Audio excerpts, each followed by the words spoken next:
Blog Talk Radio. Live from Washington, D.C., it's Quintessential Listening, Poetry Online Radio. QLPOR, as it's widely known, features a bevy of poets, spoken word artists, and live poetry readings with best-selling authors. Your host is Dr. Michael Anthony Ingram.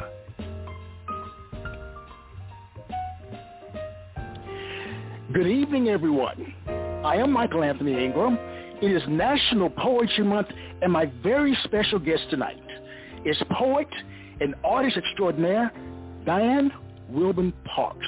Hello, Diane. Welcome to the program. Hello, Michael. How are you? I am quite well. I am so glad that you're with me tonight. Well, I am so glad to be with you tonight, and I want to say thank you for having me on this radio blog talk program. Well, thank you. Let's begin our journey together. All right? Absolutely. All right. Diane, what is poetry? Well, Michael, that's a loaded question. It's only 3 words to it, but it's loaded. Mm-hmm. And poetry means so much to me. Really, let me first start by saying I'm never in the room alone when I write poetry. Poetry is something that I truly believe I am gifted with, and I believe the gift came from God. Let me first say that. So in my experience as a poet, poetry for me is a unique language. It is the language of the poet's observation, his or her experience, their emotion. And sometimes those emotions or observations, they kind of slow dance into your purview. They kind of gallop in. They paint the page. And it really is a perspective of ideas from the poet's thoughts and life experiences. It's almost what I would consider maybe even a time stamp, where we are bringing in beautiful words, sometimes rosy, sun-filled, very illuminated words, and sometimes they're dark. It just depends on where we are in that moment and time. But I love the fact that we can give rhythm even without rhyme in poetry. So I kind of consider poetry as a beautiful arrangement of charismatic words. A beautiful arrangement of charismatic words. Wow, I like that. You know, Diane, I'm going to tell you right now, I've got the biggest smile on my face. I have a good, but mine is smile. I'm smiling too. You're so easy for me. I love poetry. Oh my goodness. I know. I can tell. That's why I invited you, because I can tell you love it. You love it, and I want you to be able to talk about it as often as you can. All right? This month, as we both know, yes, it's National Poetry Month. Why is it important that we as poets celebrate who we are? I think we all should celebrate who we are. Poets, visual artists, creatives. We should always be celebrating. And this month just gives us that spotlight, doesn't it? It gives us an opportunity to really have poetry all month long. I have poetry every day in my life because as I've said to some poets, I don't know who I would be if I did not have poetry in my life, if I were not a poet. So for me, it is extremely important, and I'll tell you why. During this pandemic, during this isolation, and so many of us have suffered losses during this time. There has been, maybe even medical conditions that COVID has brought on, being sedentary. All of those things that have occurred during this isolation period and this pandemic period, that in and of itself says that poetry gives us an avenue, a route, a path to clear what has been inside of us that's welling up. We need a place to land, and the page and the ability to write poetry and to read poetry and to commune with poets is a celebration of it in itself. So Poetry Month was inspired by Black History Month, and it certainly has taken on a life of its own. And I am happy to be a poet in April. I'm happy to be a poet in any month, any week, and any day of the year. Wow. You know, as you think about your body of work, what are some of the predominant themes? Okay, so for my body of work, I will tell you that there's light, there is darkness, there is color, and there's so much imagery in my work. I want to bring people very close. And sometimes I do understand that my writing, because I love metaphors, personification, similes, I love alliterations. But what I do with poetry is I love words, and I love hiding some of the pain of my work. A lot of people don't say that, Diane, you write in a way that may not be as clear. That's fine. I understand that, but that's the gift that when God and I am in this room composing, that's what we do. We write the way that we write. It comes out of me that way. So I don't make any apologies for it. I hope that others will be able to understand some of the writing that I do, and I know that a lot of people do. But I have to tell you this, Michael. I'm kind of sidewalking this one. But let me tell you, I was invited to a poetry group, and it was the most welcoming moment that I've spent as a reader in a group when I wrote this poem that I will read to you. It's called Holding Space. Right. And to have someone, I thought I was hidden inside of this poem. But when I read it, it's amazing how this poet said, I wonder what that was like. I used these specific words, anguish and matchless. So I said, I described my father as anguish, my mother as matchless. And do you know what he said? He said, I wonder what it was like to live in a home with a matchless mother and an anguished father. I was like, wow. It tore me up because I knew what I was saying, but I didn't think anybody else would hone in on that. And that was just absolutely a beautiful moment where someone clearly sees you. And sometimes when we attempt to hide in words, someone will find us.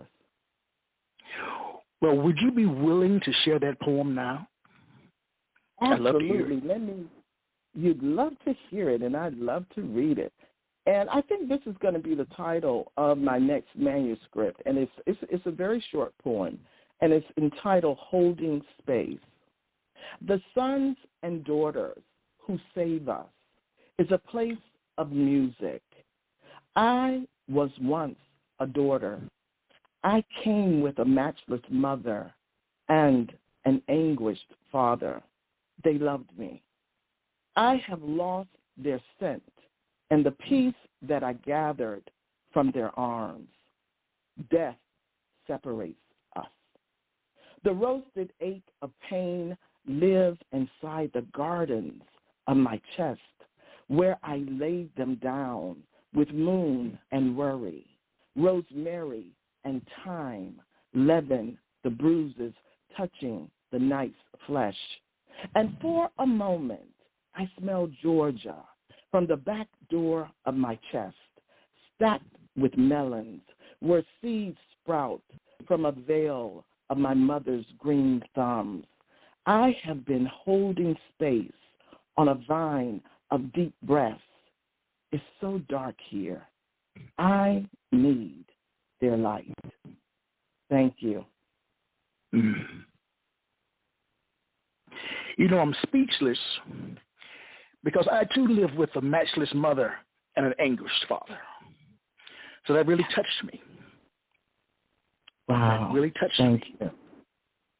Yeah. I was full of tears. Mm-hmm. I'm sure. I was just going to say, let's go back in time for a moment. Yeah. What was an early experience where you learned that poetic language had power? Well, you know, I can tell you that I started writing at age 11, but I have to clean something up because I believe I've said this before in other interviews, but I'm cleaning it up now. I was writing creatively. I love floral language. At least this is what a teacher said to me. Your writing is so flowery, and I'm asking for one sentence, and you've come up with these, colorful words, and I can't get through the sentence for all of the description.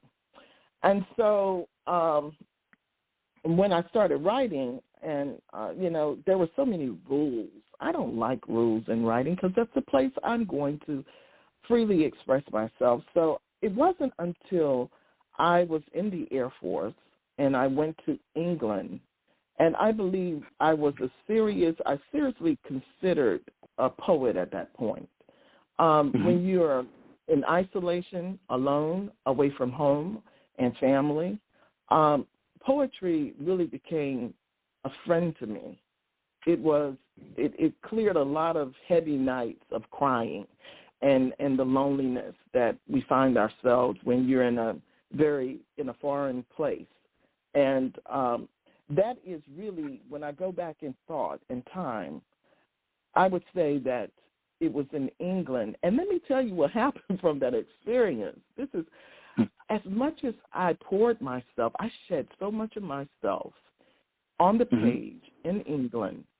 And when I got stationed back here at Fort Meade, do you know that out of all the boxes that were sent back here for me, they lost the box where my writings were in. And I stopped writing for a long period of time because I felt like I couldn't duplicate the work that had been lost because I was a true writer with paper and pen.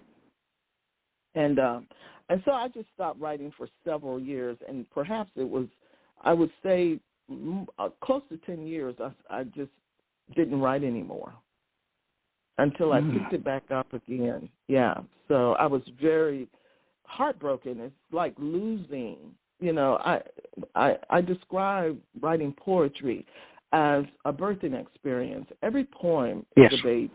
And to lose your children, your paper children, is devastating. And so it was a moment, and I guess I mourned for 10 years and did not write for 10 years. Yeah. Wow. Well, when you think about writing a poem, how does it begin for you? With an idea, a form, or an image? Well, let's exclude the one that doesn't. It doesn't even come into play. Is form. I'm not interested in form. I'm a free verse poet. All right. So, all right. So the idea and image.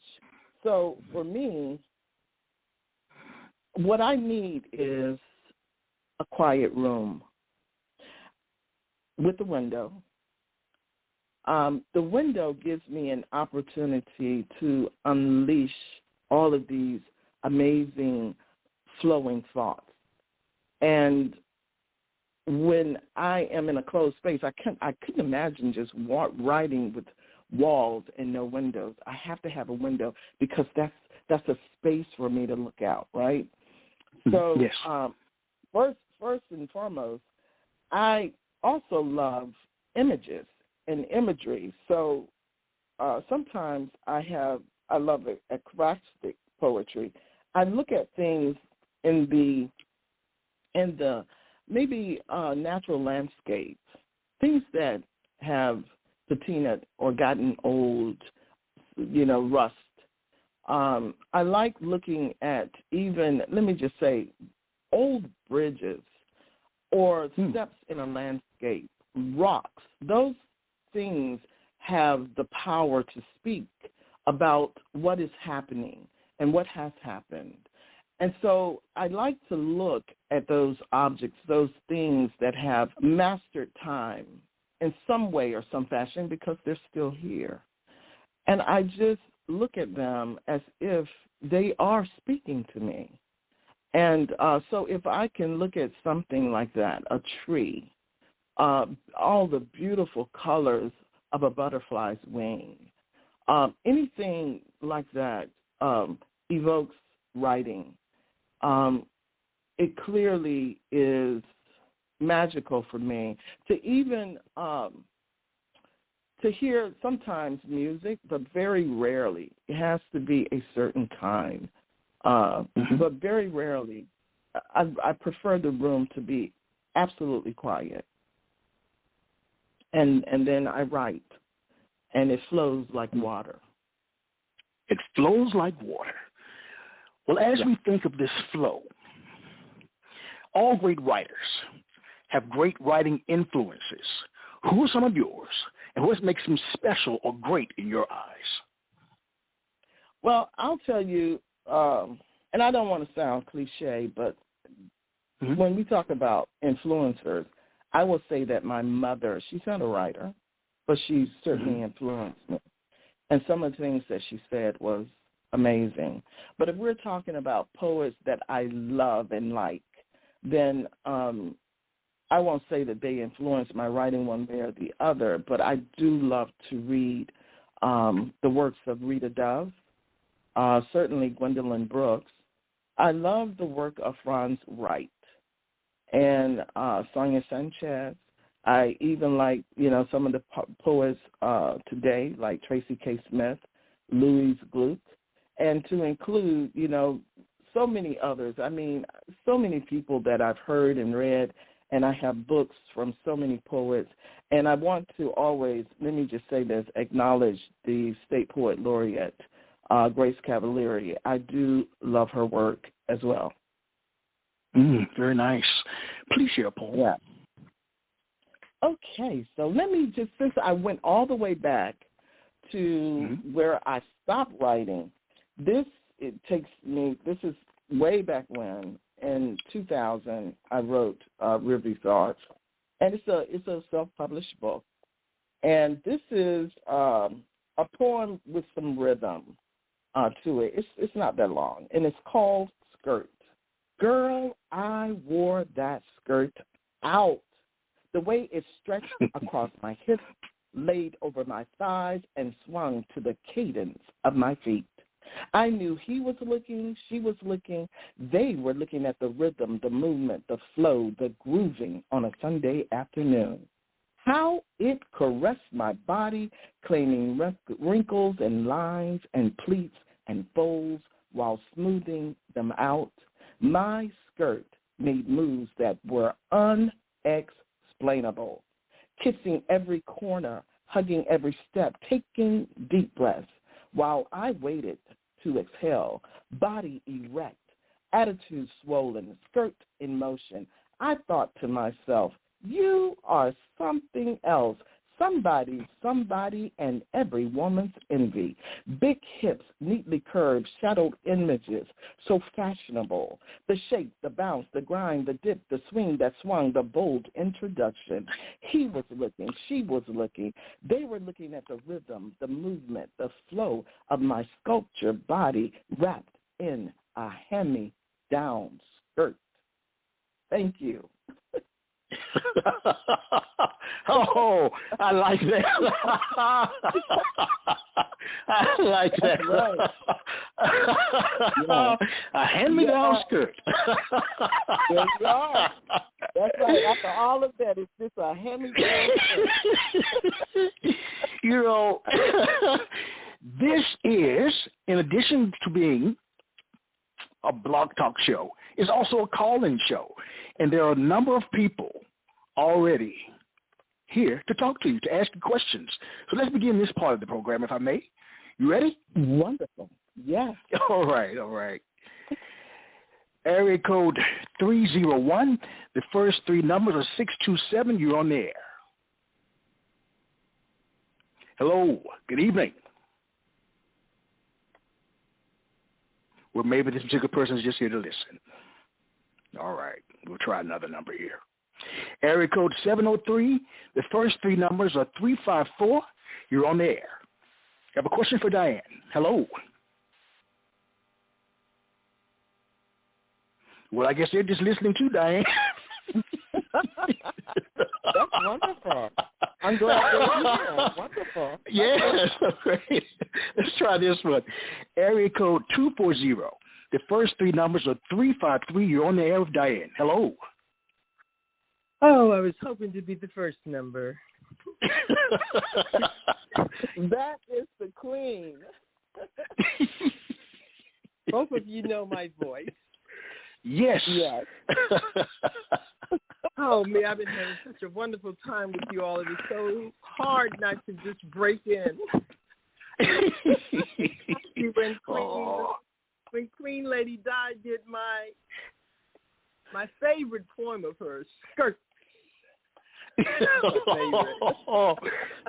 love that poem. Right.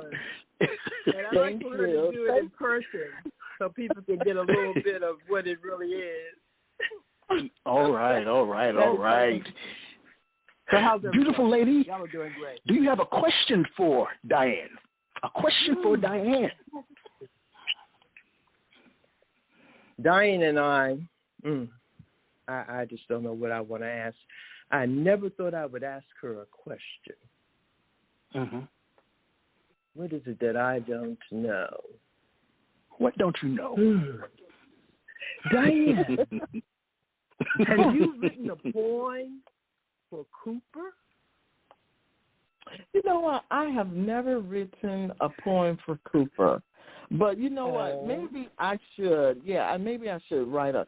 Because Cooper is my writing companion also, and yeah, I knew that's my dog. That's my little dog, and yeah, I need to write a poem.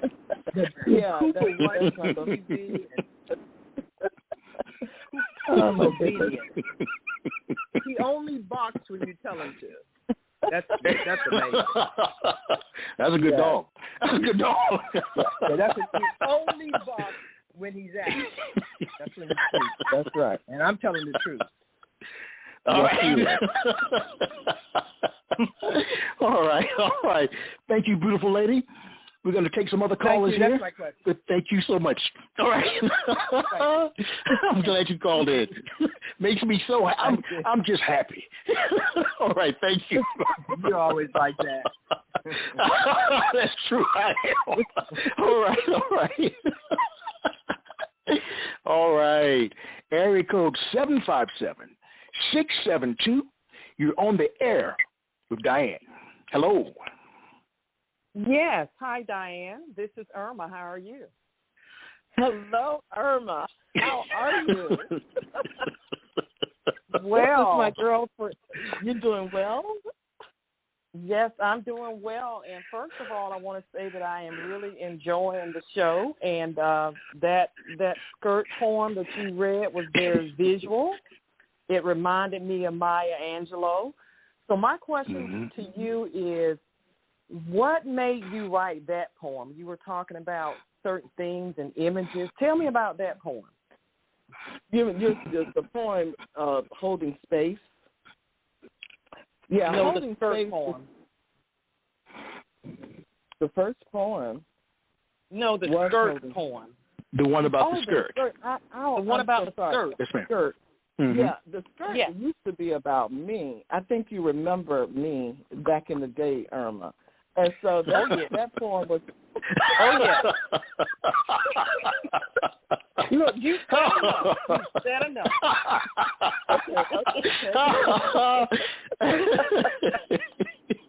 Okay, I get it.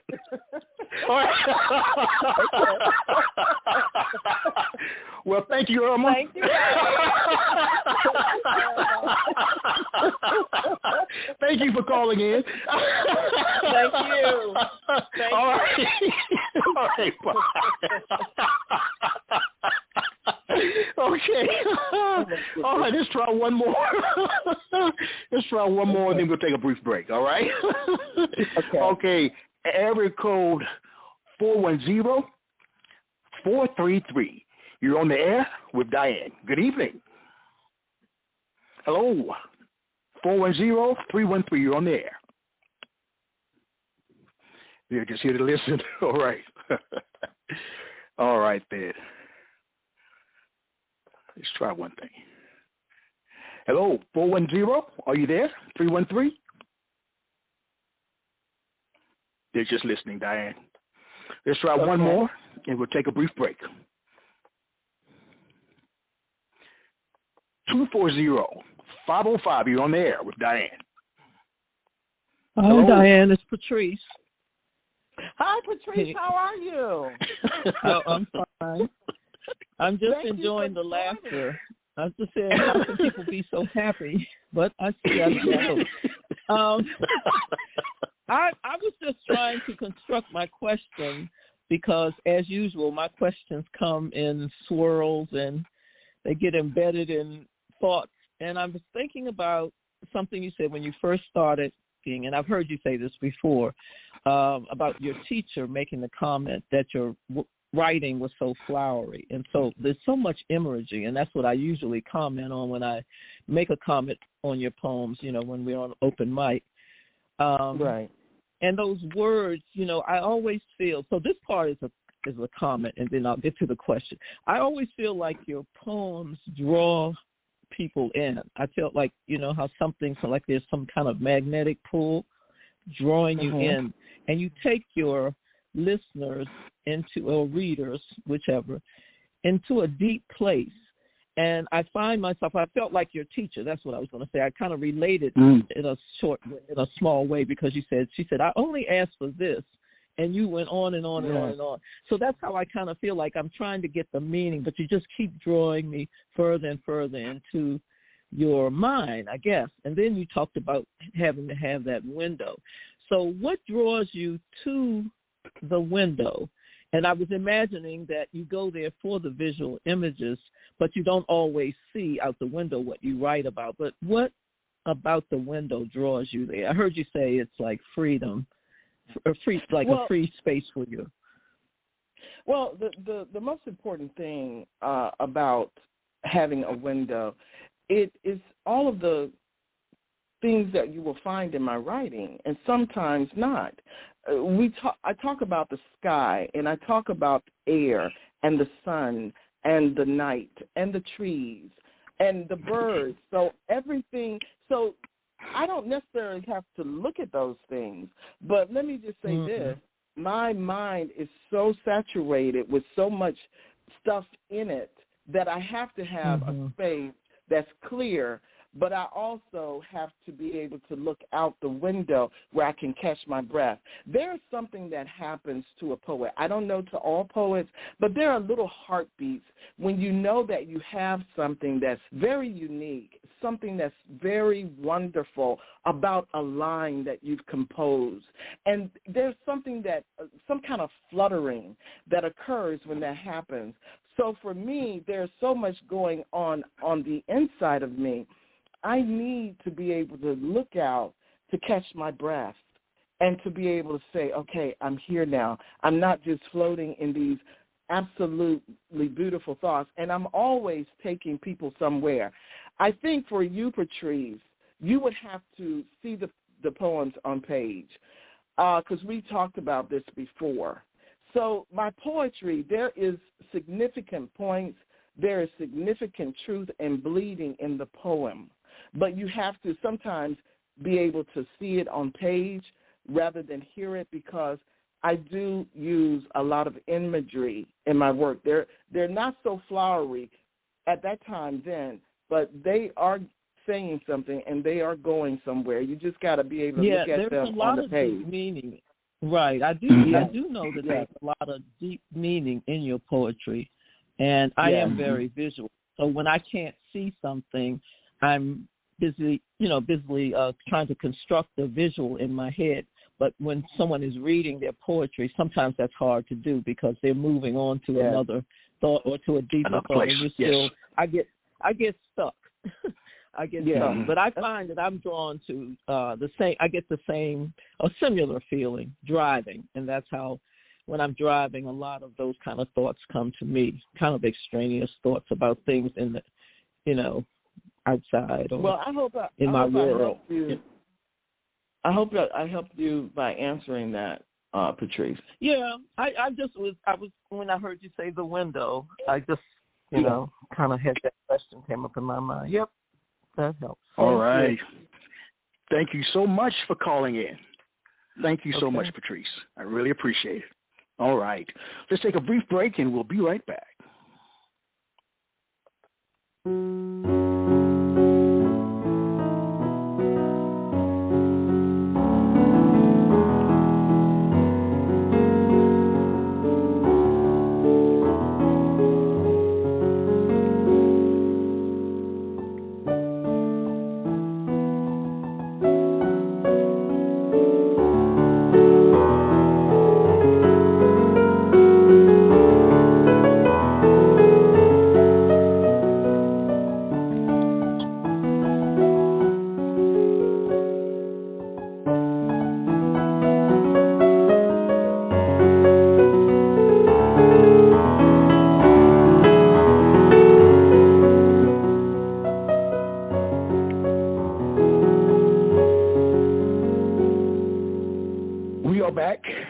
Michael Anthony Ingram.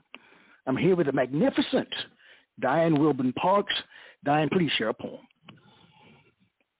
I'm going to share this poem that I really wanted to start with, and it really speaks about how I believe that God is in the room with me when I write. And it is entitled Blind Faith. My eyes do not belong to me. They have been donated by God. There's a calling on their lives. One is a poet, the other a painter. Each eye worships God.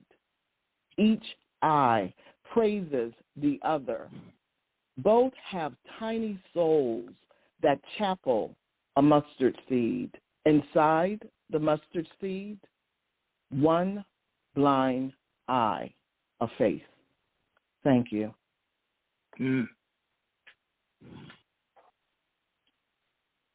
I like to allow your work as I'm listening to it to just sink, soak in. I want to feel it. Your work in my mind, and based on what you've shared so far, is about emotion. Correct me if I'm wrong. Emotion is involved. And my question to you is, can a person be called a poet if they don't feel strong emotion? Well, let me say this, Michael. I feel that, let me say it like this. I write poetry to find freedom. That's the first, because there's freedom in poetry.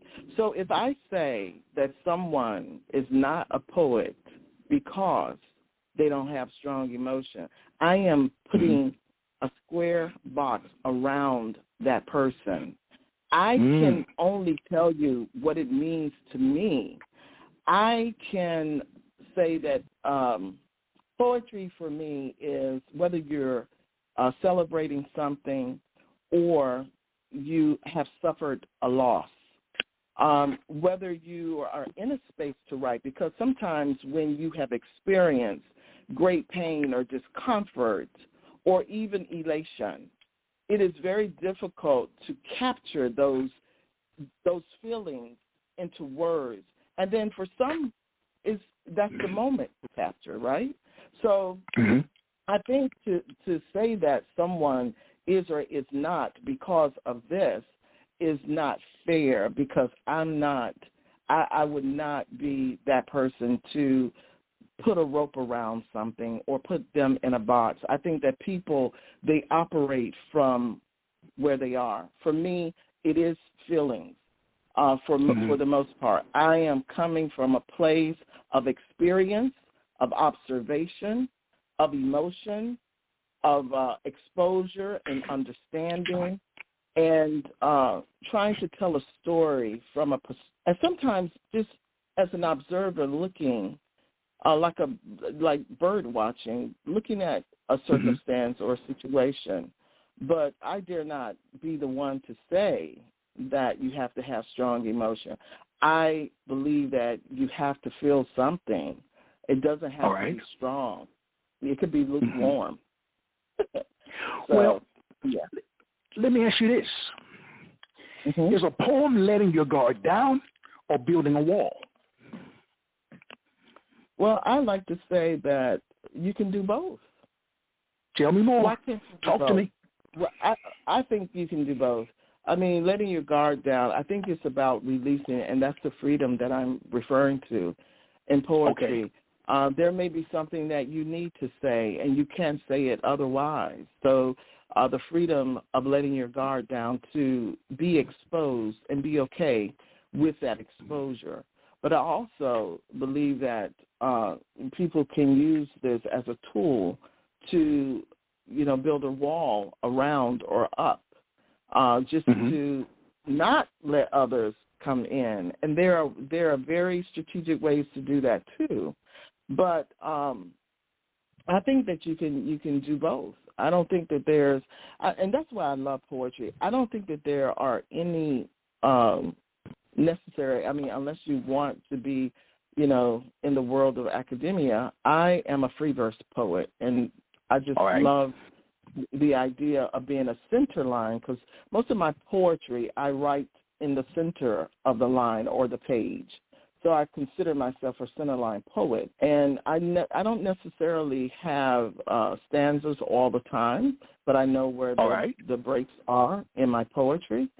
But so I would say it's undefinable with regard to a wall. Well, I was going to say a centerline poet. I want to hear more about that. Tell me more. I'd never heard that term before, so tell me more. Well, I write, in the center of the page. A lot of poems are to the left margin and with stanzas.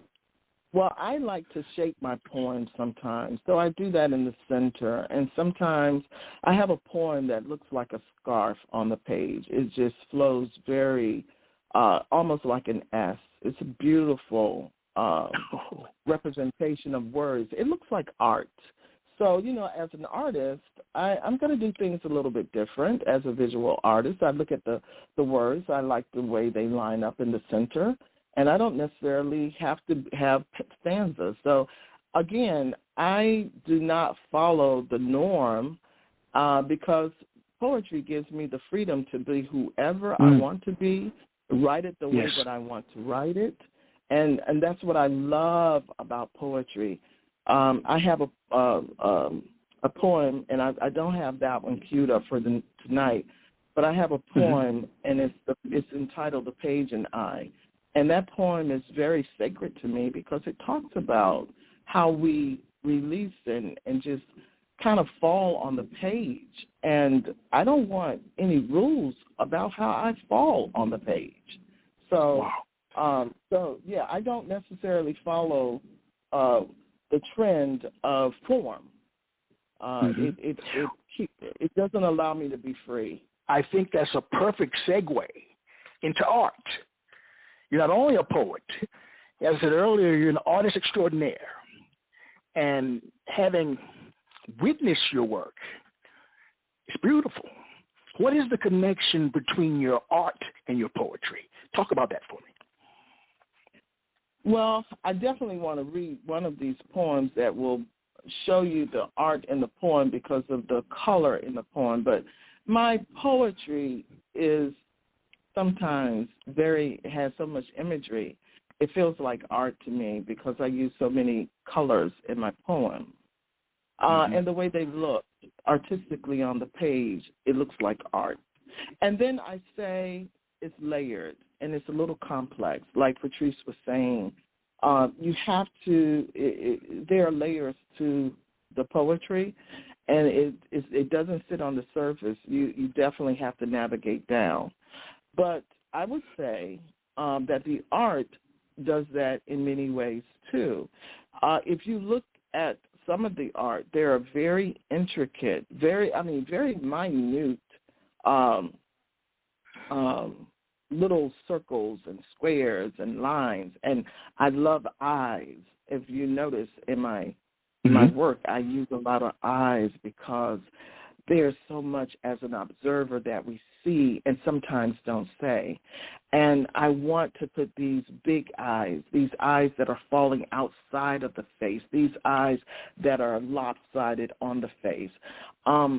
So the images and the way that I do these wonderful characters in my art, they are very delicate. If you look at what they're wearing, there are very intricate, beautifully ornated kind of tapestry designs in what they're wearing, some of them. I go very, it matters to me what you see standing back, but it really matters what you see up close. And that's two different things. It's dimensional, just like my poetry. And I definitely want to share a poem with you that kind of speaks to color, and it's a sacred poem to me as well. All right. Very nice. Are you okay with me doing that? Yes. Are you okay Please with me share. doing that now? Yes. Okay. Of course I am. This is about, Michael, this one is about my mother because my mother passed away June of 2018, and this is a poem. It took me a long time before I could write poetry after my mother passed. I did write, I understand, but it was a dark period in my life. But I think this one really represents the beauty of how I came out of that space. And some of the callers probably have heard, some of the poets that are listening, but I'm going to share this again, and it's called She Comes as a Sunset. She comes in the eve as a sunset with the last sun slipping down her shoulders. My skin gathers for church now and waits for her ghost to arrive. Echoed chimes bloom from the distance as she steps in slowly, wearing the red evening as her gown. I press into warm air with an ear pinched to its skin. I can barely hear her just above the silence in my writing room. We exchange voices. The cursor moves without touch, without doubt. So much of me shines when I feel her presence. Doesn't every adult orphan want the chance to be parented again? In our background, a church plays our favorite hymns. We worship everything in this moment. The air, the ache of loss, the bright red bird that flies into my window, the bloodless fever of loneliness, the rebirth of our souls, the God we belong to for now. Aren't they?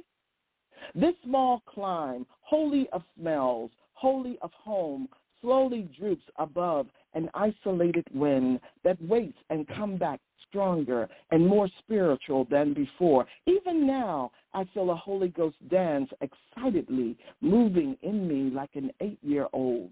No one knows that she is here with me, holding me up. I wallow so deep into her soul that I become lost. Each breath sacred. Each time that we write and suppose zoetic. The air becomes cold. The cursor stops moving. The chimes from next door rings louder. The wind ungathers my skin, closes its door. My voice becomes colorless. The crimson eve has turned into a night of silvers. The moon is white and orphaned to a dark, parentless sky. I sit alone in my writing room with fingertips pressed against what I now imagine each key to be her fingertips, and the air her soft skin that I will always, always lean against. Thank you. Beautiful. Simply beautiful.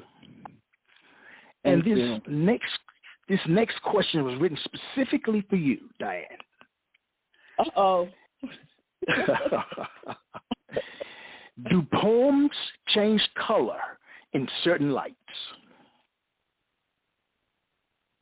Does poems You've talked about color. You've talked about light. Do they change color? No, that's kind of different. I think so. I think there's a time where you introduce color. I think in that poem that I just read, there was a shift. There was a transformation where the sun was, setting, but it was a crimson red. And at the end of Eve, everything turned silver. It was colorless, right? Yes. So, yes, I think in a poem, yes, there is transformation of color, for sure. Very nice. What surprises you most about being a poet? What surprises you most? That it is my air. I really didn't realize how much I am connected to poetry. I often, as I said earlier, wonder, who would I be if I were not a poet? I don't know, because this is all that I know. This is all that I know. I wake up with poetry. I go to sleep with poetry. I paint in between. But my first love, if I truly answer this correctly, my first love is writing and poetry. So my heart is a poet. My eyes are poets and painters. My hands are poets. My feet, they walk and they wish like poets. So when I think of poetry, my whole body is just an old relic now, but it's still a book of poems. There is so much poetry on the inside of me waiting to be placed in a book, but not on a shelf, for sure. And so all right. I love poetry. I love poetry. But I did want to talk about, I don't know how much time we have, but it's important for me to say this. We've got time. Go ahead. I want to say this. Let me say this. This is going to pull two things together. Dr. Hiram Lulu is magical. Yes, he is. Because in many ways, what he has done for me, and I always want, and Grace Cavalieri, they have introduced me to a lot of things. And any time I have an opportunity, I want to say thank you to him for so many reasons, because had it not, I've been doing art since my children were born. That's when the art really came present, because it was a place for me to release. I was taking care of these beautiful two children, my husband and I. And after we kind of settled them down, I had an opportunity to do something for myself, and it was to do art.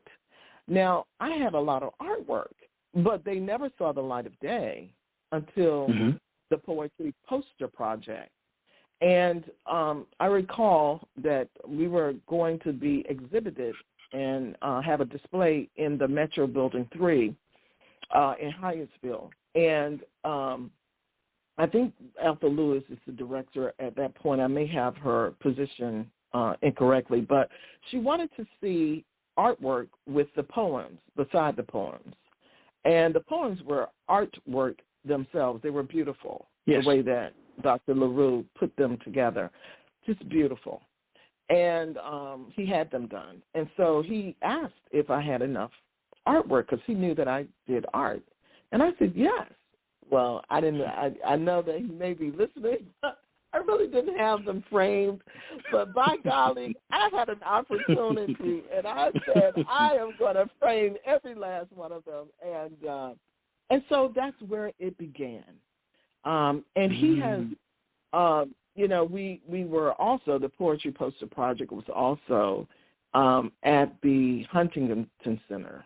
And I had an opportunity, along with some other visual artists, to do post my work there. He has also been integral, and we all know how he is the sponsor and father of the Ex-Hunger Project.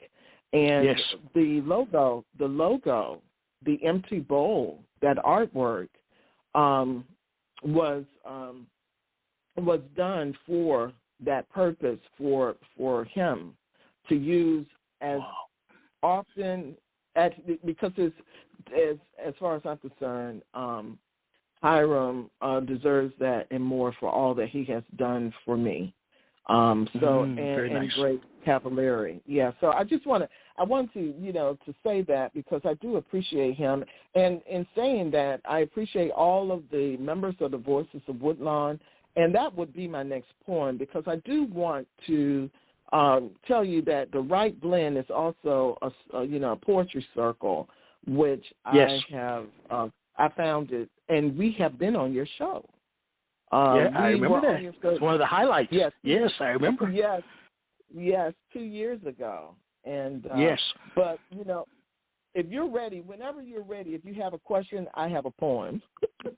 All right. Please share a poem. I want to hear your voice tonight. Please share a poem.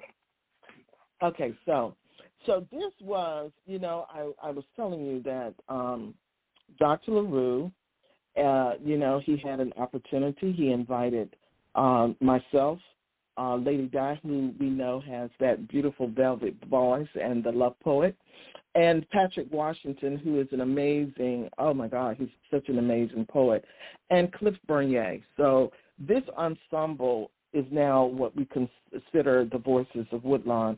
And I wrote this poem after, it wasn't during the time I was at Woodlawn. And this is called The Inherited Journey. I look across fields that flung purple journeys heavy with sound. Then I go back to the fields of my mind, desperate to see, but come up empty. I am here where you were, where you plucked the earth, where your whole body was fractionalized and demoralized, where your stood was bent, your fullness emptied. I reach inside your footprints and fingerprints, but the earth has covered you in thick green grass. I know that you are still here because you are pulling me, and the will of your spirit will not let go. I hear your whisper still wailing. My bones crackle like wood burning. The sparks that have spun up are raw. I feel you rattling in my spirit, your bones beating, threading into tattered stories, but the blood is still stilled with the blood of Jesus, never broken. I am from the leaves and the trees of my people, from the eyes and the forgiving hearts, songs and the hopes and the dreams and the wills of my people. I am from the trials and the tribulations and the forget-me-nots of my people, from the hand of pickers, growers, sowers, builders, diggers, cleaners, cookers, fetchers, leaders, thinkers, doers, believers are all my people. I am kept by the field of my mind's eye, where the field is forever becoming much clearer, and the story of my people will reap a harvest from then to now. from as far back as oceans decide, as up close as 40 acres, to the droplets of rain that dances in between the songs of rivers, of hallelujahs, to God's everlasting love and favor.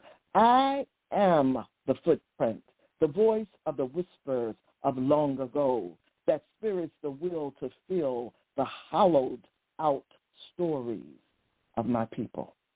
Thank you. Wow. It's going to take a second here to catch my breath. Yeah. Diane, has a poem ever humbled or frightened you?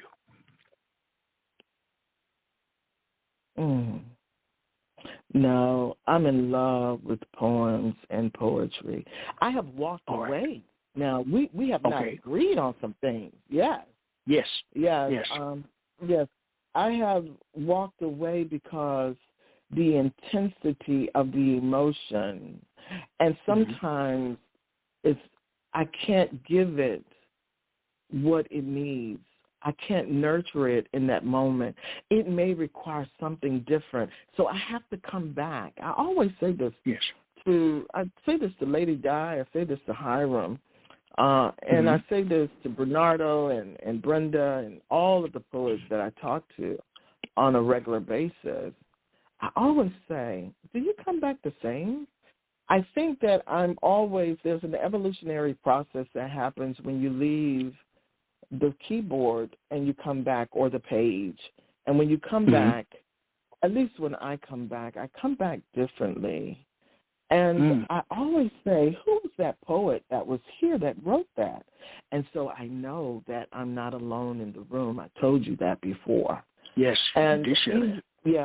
Yeah, so I don't know that, I'm afraid, but sometimes I know that we don't agree, and sometimes I have to give it space and time, and I go back and I said, wow, I am different, and it is different, and this is what it was asking of me, to leave it alone for a moment and come back. Do you think that you were meant to be a poet? Were you meant to be a poet?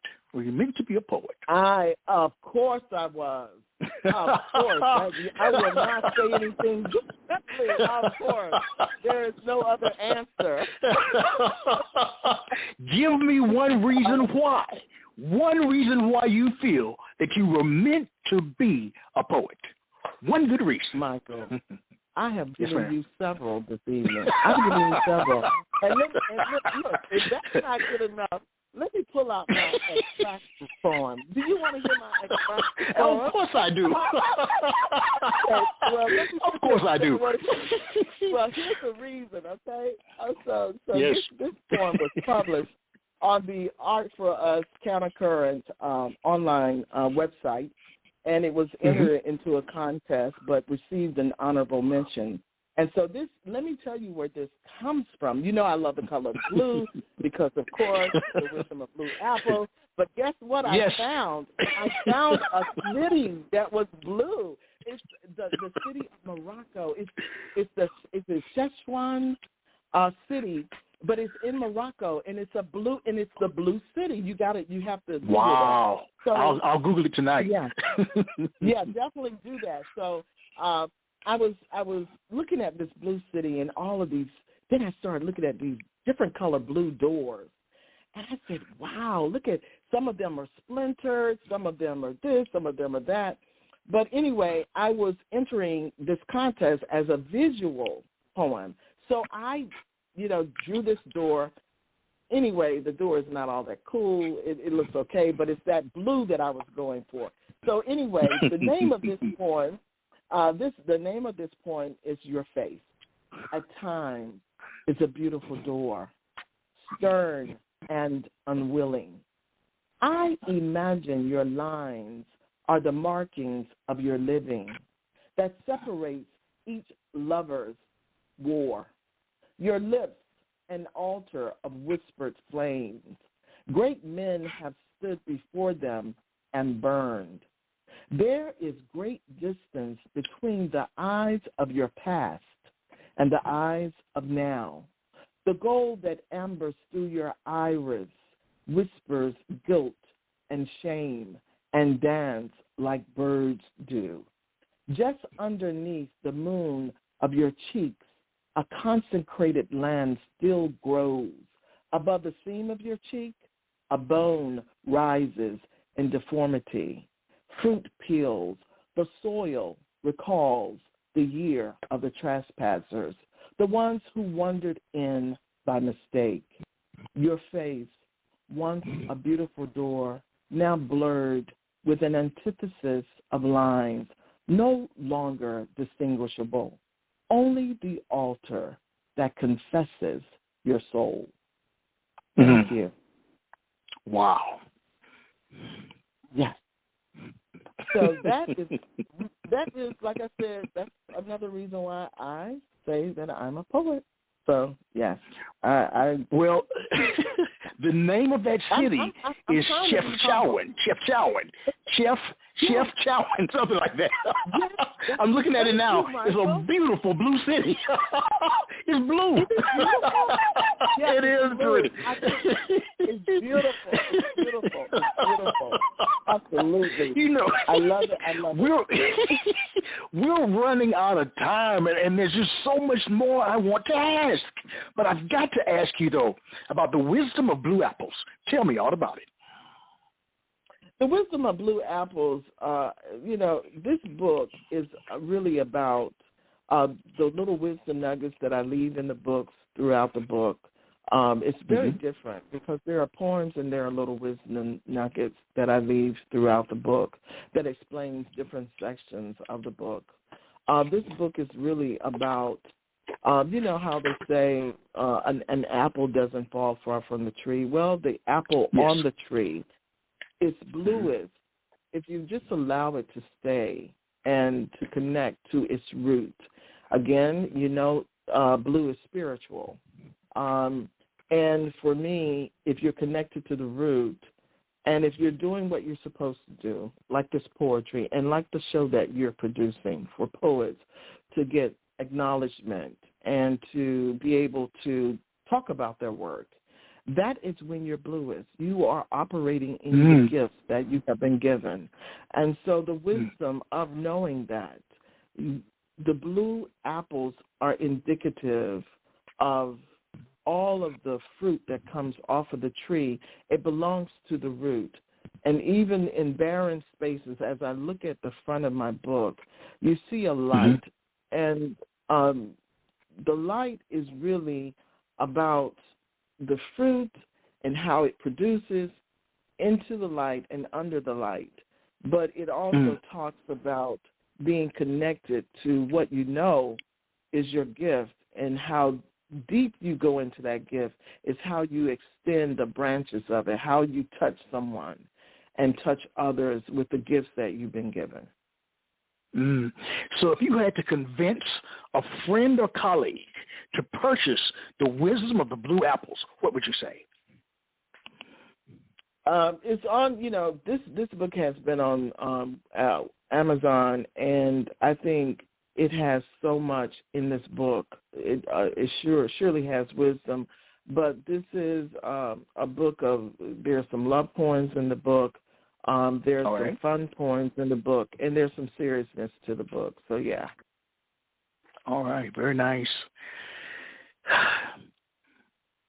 What do you hope readers get from encountering your work, Diane? What do you hope they get? Well, I would love to. I did this one time before. I went to a university. I've been to Georgia, to the school system. I would like for people to be able to look at a poem, take that poem apart, do some analysis. I would love to be in a classroom with my poems and to talk about the poetry that I write. Because as many people will say, there are lines that they kind of get stuck on, and then they kind of lose their way through the poem. And so I would like the opportunity to be in universities and different places, to celebrate. I'm trying to do a lot, and I know that I have far to go, but I'm so grateful for the spaces that I've been in. And so that's where I would like to go, into the university. If everybody say, well, where are you trying to get to? I would like to be in universities where my poems are really analyzed and talked about. And that's it for me. Yeah. It's a wonderful feeling when that happens, because you get a different perspective on what you've written, because people view through their lenses, primarily, what you've written. It's beautiful. I was recently surprised that my book was The Wisdom of Blue Apples is in the Crofton Library as well as Annapolis Library. I was very pleasantly surprised that they chose this book on their for National Poetry Month to be on their table. So my book got very nice to the table. Congratulations. Yes. And so, yeah, thank you. I thought that was really cool. Very nice. Well, the last question I'll ask you tonight, and I've asked this probably 200 times of my guests, of the 200 guests that I've had so far, what do you view as being the role of a poet in modern-day society? I think it's to be able to show others how to release and to have a sense of therapy, a sense of kind of claiming your space too. I think we have to speak out to those things that we believe. To be, even for social justice, I think our poems are a stage and a step for us to be able to represent voices underrepresented and have been underrepresented. I think that for us to be able to, kind of release the space that we're in through this pandemic, this isolation, these are tools. Poetry is a tool, and an amazing tool that should be used in these very, very trying times. So for teenagers, for children, I think it's a soft place for them to land and to create and to be able to voice what they wouldn't otherwise say. And they do it in these poetic words, whether it's spoken words, slam poetry, whatever, so that they can not have this stuff bottled up inside, but have a place where they can release it and others can love on it, Beautiful. I know we both got to go. We've been on the line for a while, but this is a person that's been holding on to. I want to bring them on as a question, hopefully for you. I'm see, can I do this? I'm not sure that I can. Area code 216-205. You're on the air with Diane. Hello? Hi, you're on the air. How are you? Hello, how are you? Hi, Diane. Hello, how are you? I am fine. This is Jill. And I am enjoying. I am enjoying your poetry. I know whence you come from. So it is just a joy to hear you. Is this my cousin Priscilla? Yes, it is. Hello, my love. Hi. Hello, sweetheart. I am enjoying it from my southern heart, all the way from the Red Hills of Georgia to the Ohio. I am enjoying you. I am so proud of you. And I'm so proud of you. Oh, my cousin, I'm so proud of you. Oh, my goodness. Thank you so much for being here. That's so nice. that puts another big smile on my face. Yeah. My cousin. That's all right. That makes me happy. Diane, where can listeners find your work? And then we're going to close out. Where can listeners find your work? Well, just, I hate to be, this is not, I'm humble. I want people to know this. I am very appreciative. But you can certainly email me at dcwp623@gmail.com. They can kind of Google Diane Wilbon Parks. And, so I'm not really sure if they want to reach out. Most of the folks on the call probably already know me. And for others who are interested, again, my email address is dcwp623@gmail.com. Or you can email me, and I'll get the information to Diane. What's next for you, Diane? And we're going to close. What's next for you, my friend?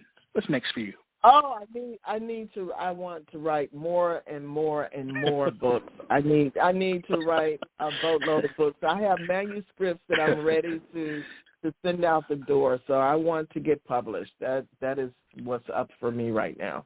And my artwork. Oh my goodness. Yes. So I want to get them in galleries. I want to be in New York gallery. Why not, right? Beautiful, beautiful work. I mean, incredible. I'm going to ask you to do me a favor. Hopefully you'll say yes. Would you close with a poem? Would you share one more as the close for us? I just want to hear one more. Something's on my heart. Yes. I just need to hear one more.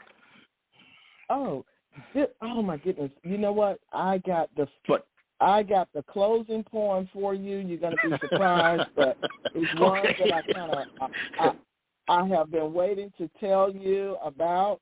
And this poem is a combination of my favorite lines during the time that I wrote this poem. It's all of the favorite lines of a poem of several poems. Okay, and it is entitled "Give Me Light." It is entitled "Give Me Light." In as much as I can take, give me light. In as much as I can dream, give me hope. And the souls of first stars lit by rays that burn with such intensity to love, to crave such harmony that shines as a string of lights bellowing in air with every string that falls into knitting. My hope is that you take your place. Take your dreams and swing them over your shoulders across America, across Europe, into Africa, India, and Asia. Leave your Moulin teas. Fill every dark space with the candle of your smile. Shade the moon of its starlit dust. Spread your light and hope on others. Open the jar of every part of you that loves, that sings, and wants and dreams and hopes with the burning rays that rise inside your throat. There is always a sun spinning loose there. There are no secrets. There is no darkness, only light. Love like weddings. Take the gaze from these God-stretched years, these cherished pearled reflections, this daydreaming skin that swells from the blue that glows like mirrors from the lakes that swoon in shades of blue jade. Give the world the sound of trees full of air and hope. Bend into gold strands that leans into shine, and shine with every prayer is a melody. Roll your big, tall heads back. In as much as you can take, give your light. In as much as you can dream, give hope and love like the souls of bright stars. Thank you, Michael. Wow. Absolutely incredible. Diane Wilbon Parks, to me, you are a gift from God to the universe. And I want to thank you so much for sharing your work, sharing your heart, just sharing your authentic self. I mean, we could go on for another hour or two. You don't want to do that. Michael, I'm telling you, let me say to you, I am so grateful for the work that you do. And Dr. Ingram, I want to really make this formal. I thank you from the bottom of my heart for you to take the time to interview me and to make this such a pleasant experience. Thank you for the work that you do. And I absolutely appreciate you. You know, sometimes I feel weary, whether I'm trying to do too much sometimes, but every time I have a guest like you, it just makes me feel that much more inspired and energized to continue this journey. Working with people, talking about the art and craft of poetry, celebrating who we are, because it's important. Poetry allows you, as you said, to vent, to get it out of your system. Yeah. And that is so important. So much is happening in this world that can bring you down. And sometimes you just need to write about it and let it go to release it, because if you don't, you could go crazy. Pardon my language. Absolutely. Mm-hmm. That is all right. All right, good people. I want to thank you. I want to thank all the listeners. I want to thank all the callers. Your love for Diane is palpable. I could tell it. I could feel it. I'm going to be crying later on. Because I feel so good. Thank you. I feel so good. Right. All right, everybody. We did it again. We did it again. As I share with you every week, let poetry ring somewhere throughout the land. Good night, everybody. Good night, Diane. Take care of yourself now. Be good. Stay out of trouble. I will. Okay, bye. Quintessential Listening, Poetry Online Radio, is available on iTunes, Spotify, SoundCloud, and Stitcher. You can also check out the website at qlpor.com.